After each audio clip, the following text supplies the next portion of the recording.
Jakarta kejam bro. Bukan lagi itu mah.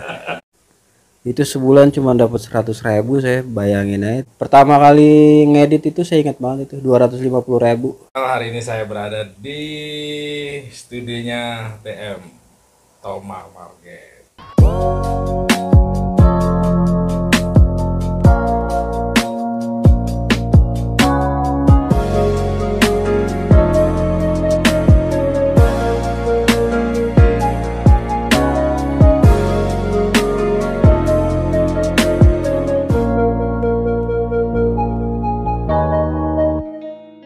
Mas Toma ini anaknya dari aktor lawas kita almarhum Toro Margen.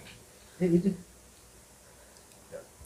Kan kebanyakan kan kalau anaknya artis kan jadi artis, kalau dia enggak jadi editor, jadi sutradara, lalu sekarang jadi YouTuber. Awal karirnya dibangunnya apakah dompleng ke bokap apa gimana nih? awal karir mas saya dari itu berarti seminggu dilahirin. Jadi seminggu dilahirin tuh saya udah dibawa bokap syuting untuk jadi anaknya Ratno Timur. Bokap itu masih jadi skrip. Oh, jadi skrip dulu ya? Ya, dari Berarti kalau nggak salah yang saya dengar rumah masih di Senen. ya? Iya. Tahun 79. Waduh. Baru seminggu itu. Nah, sama saya juga udah punya anak yang sini cewek.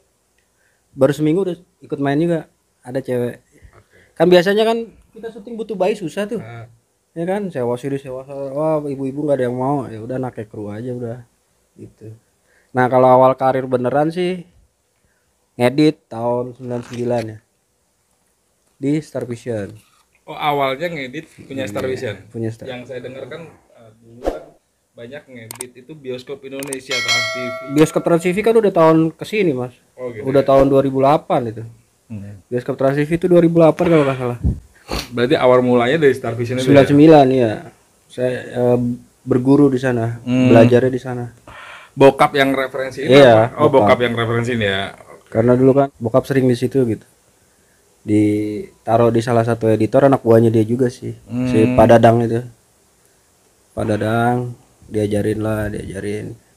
Itu sebulan cuma dapat 100.000, saya bayangin aja itu dari Bekasi ke Cempaka Putih. Berarti 100.000 Iya, sebulan. perjuangan itu. Tuh kalian perjuangan menitis karir 1 bulan 100.000, bayangin tahun Buat 99 99 sampai tahun berapa itu? 2000 lah, 2000 akhir lah. 2000. Saya setahun lebih 2 bulan lah di sana. Udah bisa saya cabut. Ngapain 100.000 sebulan mas? Dapat apaan? Makan aja nggak cukup. Yang penting ilmu dulu ya. Ilmu Iya, dulu yang penting ilmu didapetin dulu. ya. Ilmu udah bisa, saya cabut langsung. Pertama kali ngedit itu saya ingat banget itu 250.000 satu program 26 menit. Program yang kecil waktu itu tayang di Global TV. Segitu 250.000. Itu pun masih dibagi ke asisten kan. Itu tahun 2000-an ya. Iya. Di Jakarta tahun 2000-an 250.000. Nah, project-project dulu kan kalau saya lihat nih kayaknya sampai punya studio sendiri, studio editing studio yang gede gitu kan. Di belakang Trans TV itu projectnya banyak banget. Dari Trans itu gimana tuh? Alhamdulillah. Jadi pertamanya Trans itu kan kalau dulu kan dia nggak punya drama ya, nggak punya divisi drama, baru bikin divisi drama. Nah jadi editor-editor drama tuh nggak ada, jadi mereka ngeditnya di luar, Oh. di studio luar. Nah studio luar, kebenaran ada saya di situ, lagi emang ngedit biasa buat program Trans, tapi program ya bukan drama, program-program biasa lah gitu. Nah pas dramanya datang, kebetulan ada saya di situ. Nah kebetulan lagi suka MLK-nya sama saya kan itu apa headnya di Trans TV. Udah semenjak dari situ program drama Trans semua ke saya. Sampai berkembang 8 tahun tuh sampai putus sampai di habisin tuh nggak ada lagi kan sekarang program di Trans drama. Terus sama saya gitu. Berarti kalau masih ada drama lari ke situ ya? Iya. Pasti lari ke saya. Udah tahu udah cocok kayaknya sih. Yang dia bilang sih gitu. Itu seminggu, bayangin aja mas, seminggu 8. Bukan seminggu 7 lagi, seminggu 8. Ada satu lagi ngantri nih. Legenda Banyuwangi sama Las Purwo itu situ yang ngedit bukan? Bukan. Oh, bukan Anak ya? buah kayaknya. Tapi di studio saya. Oh, di studio situ Iya. yang saudara Taleb. Iya. Taleb kemana itu ya? Mudah-mudahan Taleb melihat video saya. Mana aja Leb? Muncul-muncul lah Leb. Ya Taleb tuh saudara muda juga. Dan dulu ngedit itu, tahu gak? Ngedit Trans TV itu saya dapat berapa Mas? Berapa? 12 juta Mas. Tapi udah dibagi sama musik sih, jadi ke sayanya kurang lebih 8 lah. 8. Lumayan kalau ngedit-ngedit sinetron gitu. Nah, mulai berani untuk nyutradarain? Nah ceritanya sutradara trans, Iya. karyawan. Kan namanya karyawan kan nggak bisa setiap hari syuting. Nah dia dapat project stripping. Datang lah, emang udah deket banget sih dan dia suka sama editingan saya. Datang ke ke studio, tiba-tiba nawarin aja, Mak, lu bantuin gue ngederek ya? Hah, gue ngederek, gue belum bisa ngederek sama sekali. Ya tapi kan lu udah jago ngedit gitu ya. Dulu pasti bisa, ntar gue temenin dulu sehari. Bener, cuma sehari doang ditemenin. Oh, gitu. Besoknya ditinggal sama dia. Itu yang program apa? Cermin Kehidupan? Apa? Bukan, itu di program di Indosiar dulu ada namanya Jesse dan 7 Sahabat. Oh. Itu susah banget Mas. Itu sekali frame, lo bayangin satu frame itu 9 orang setiap scene. Karena Jesse dan 7 Sahabat. Nah itu Jesse dan 7 Sahabat itu mesti tetap ada itu. Itu lama banget ya. Iya, udah. Satu frame sekian Iya, orang makanya. lama banget itu Iya. kan. Satu frame 9 orang itu lama banget. Sampai pernah 3 kamera udah akhir ya. Oh gitu. Iya, sampai 3 kamera. Bayangin pertama kali ngederek harus merhatiin 3 kamera, buset dah. Bahkan pernah sampai 4, tapi cuman 2 hari itu. Itu dari mulai situ udah terus produser juga anak trans juga. Lu udah pernah ngederek ya? Iya. Ya udah lu pegang program gua. Program pertama kali saya ngederek di trans itu. Oh ternyata. Tahu kan? Oh ternyata ya. Itu pertama. Yudo sama Yudo. Kalau udah bisa kita ngikutin anginnya sih, kita kan ya walaupun belum di atas banget gitu, tapi kan anginnya udah berhembus tuh. Nah kalau kita bisa ngikutin liuk-liuknya itu sih, insya Allah sih aman sih Mas kayaknya. Karena kita udah dipercaya orang kan, terus udah orang lihatnya udah punya kemampuan gitu kan, gitu sih. Setelah kesini sini nggak ada nggak enaknya. Udah terus aja udah jalanin profesi kita aja gitu. Bahkan saya nyutradarain tuh belum pernah break sama sekali tuh. Paling break seminggu, paling telat 2 minggu gitu. Sama setelah corona aja nih. Setahun saya nggak syuting, buset lah. Nah saya dengar katanya udah masuk ke MNC. Udah. In house apa?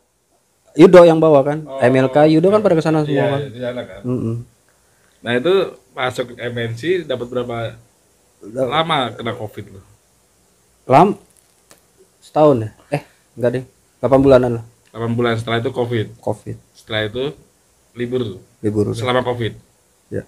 Berarti COVID hari ini lebaran, besok lebaran, setahun lebih. Itu setahun lebih nggak ada project sama sekali. Nggak ada. Nyiasatin gimana? Kan biaya hidup selalu jalan. Habisin tabungan. Tabungan setelah habis? Iya, investasi tarik-tarikin, ya kan? Terus asuransi tarik-tarikin, deposito saya tarik-tarikin. Untungnya sampai saat ini sih masih ada dikit gitu. Nanti kalau udah habis nggak tahu. Terus beralih ke YouTube. Mau nggak mau. YouTube ini iseng-iseng karena apa nggak ada project? Karena nggak ada project. Karena nggak ada project ya. Channel YouTube-nya apa, Mas? Carmelita Bebita. Channel YouTube-nya Carmelita Bebita. Ya sama kayak hidup sih. Jadi ngelihat ke atas untuk semangat, biar semangat. Ngelihat ke bawah, biar tambah kita berusaha lagi gitu kan. Sama di YouTube juga kalau diperhatiin, karena yang lewat di beranda kita adalah channel-channel yang udah besar gitu kan. Jadi yang kita lihat tiap hari ya channel-channel besar doang gitu, yang struggling.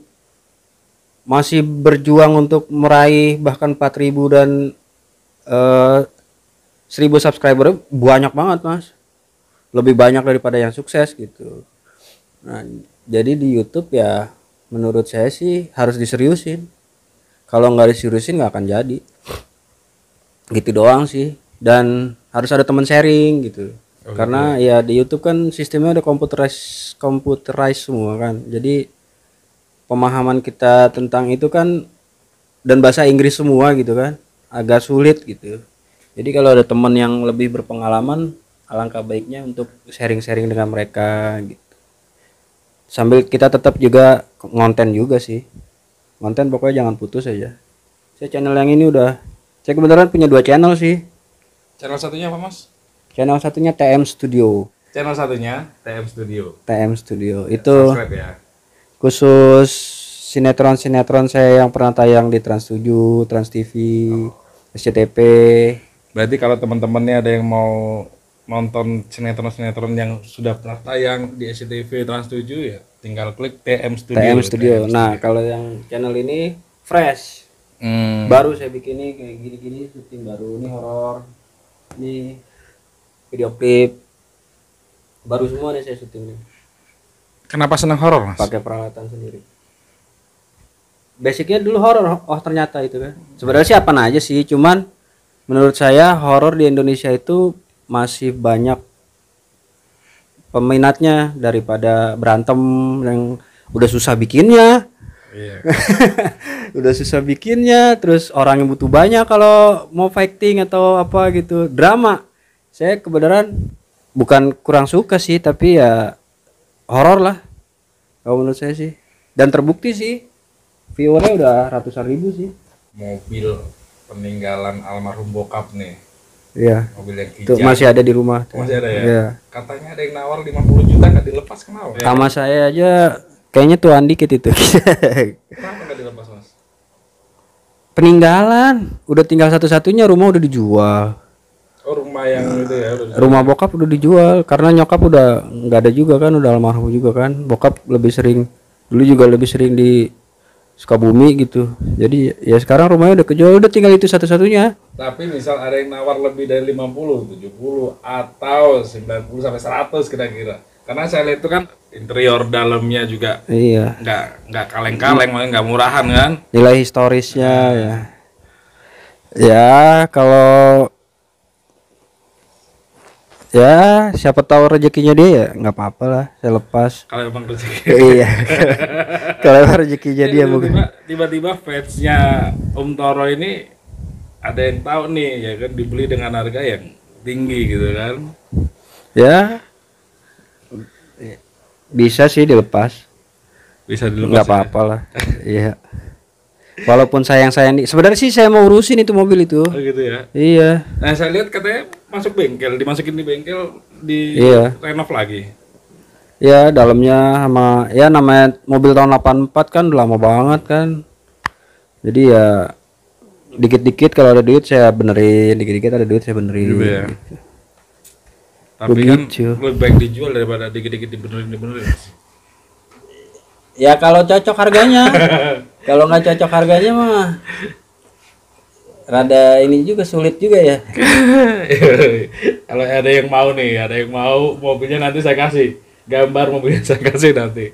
Kalau ada yang mau, ya kan, kalau cocok harganya, kalau rezekinya emang jodohnya sama peminat sana ya kan, mungkin akan dilepas. Boleh juga. Ya historisnya sih ya bokap ganti mobil juga nggak mau kan. Terus padahal lagi banyak duit waktu itu. Udah terus aja mobil dibeli dari baru itu, bener-bener dari tahun 84 itu. Jadi emang bener-bener tangan pertama. Di BPKB juga bersih. Ya seingat saya dulu pernah waktu sama saya suruh ganti Avanza pun nggak mau. Nggak mau dia. Gitu. Jadi emang udah cinta banget. Jadi ya kita sebagai anaknya menghormati dan masih inilah apa. Jadi keingetan terus kalau masih ada mobil itu di rumah kan. Gitu ya. Iya, jadi satu-satunya barang sejarah buat kita. Kalau YouTube-nya ini rame nih Mas, ada tawaran untuk syuting, kira-kira diambil nggak? Ambil lah, Ambil ya. ambil. Memang itu dunianya ya. Iya. Syuting, ngedit pun masih saya ambil sebenarnya walaupun yang ngerjain asisten. Oh gitu ya. Iya. Nah katanya buka studio rekaman juga mas. Iya. Nih di sini. Oh. Nanti cek aja channel YouTube-nya, ada tuh lagu-lagu saya. Saya bikinin lagu buat istri berhubung istri penyanyi kan. Jadi kalau mau ada yang rekaman gitu atau hasrat terpendam untuk membuat lagu atau nyanyi bisa ke saya. Jadi Harga gampang lah. Ini satu paket ya. Iya. Rekaman Sampai jadi sampai mixing. bikin klip. Boleh. Nah, iya kan satu paket rekaman bikin klip. Ini klip saya. Oh ini klip. Ya, dari tadi ini film. Itu saya Covid, Mas. Hari Selasanya lockdown. Hari Seninnya lockdown. Itu hari Minggu saya masih syuting. Oh, gitu. 2 episode, Mas. Yang satu buat RCTI, yang satu buat SCTP, bayangin tuh. Sampai selesai tadi. Udah selesai, alhamdulillah selesai. Pas hari Minggu itu selesai. Hari Selasa udah disuruh syuting lagi. Covid. Kalau nggak ada COVID mungkin nggak beralih ke YouTube ya. Tetap sih. Karena emang udah impian saya sih, apalagi sama istri kan kita sefrekuensi nih pengennya berkarya kan. Nah, untuk menuangkan karya kita itu kan nggak ada wadah lain. Selain di YouTube. Kalau TV kan terlalu banyak babi ibu kan untuk menayangkan. Iya. Bahkan TV pun sekarang video klip kan nggak ditayangin. Padahal itu karya loh. Iya, susah untuk ke TV. Nah, salah satu-satunya untuk meluapkan hasrat ingin berkarya kita ya lewat YouTube. Cuman mungkin nggak seintens ini aja. Mungkin sampai sekarang saya belum bisa bikin lagu kali. Nah, karena seriusin di YouTube, saya belajar bikin lagu, belajar mixing. Susah mas. Mixing itu kampret. Mana tutorialnya bahasa Inggris semua lagi. Jarang banget yang bahasa Indonesia. Mahal kan kalau kita kursus mixing itu. Terus aja berkarya. Cuman yang perlu diingat juga di YouTube itu, kita itu jangan bikin apa yang kita mau gitu, tapi apa yang penonton mau gitu. Dan straight to the point gitu. Jadi misalkan mau bahas drama terus, bahas horor terus gitu. Jadi ketika nanti orang lain lihat channel kita, orang itu nggak bingung gitu, ini channel membahas apa sih gitu. Dia misalkan senang sama salah satu film kita, dia buka channel kita, loh ini kok film kayak gininya cuma satu sih, nggak ada lagi gitu. Jadi lurus aja terus. Kalau mau podcast terus, kalau mau itu terus vlog terus gitu. Dan ya sabarin aja. Sabarin ya. Seluruh dunia ini kita saingannya, bukan Indonesia lagi. Sabarin. Iya, seluruh dunia bikin. Dari yang mulai pemusik, dari yang mulai pemain film, penyanyi, semua sekarang YouTube gokil deh. Yang saya pertanyaan cuma satu. Ini yang punya YouTube pendapatannya berapa coba seharinya? Ya kan? Iya. Gila itu. Gokil. Nyari kata kuncinya yang bener. Terus thumbnailnya yang menarik. Gitu sih. Jangan gampang menyerah, tetap berkarya dan cintain apa yang kamu buat. Betul Mas Tama? Benar. Oke. Sampai ketemu. Sampai ketemu lagi di berikutnya. Jangan lupa subscribe.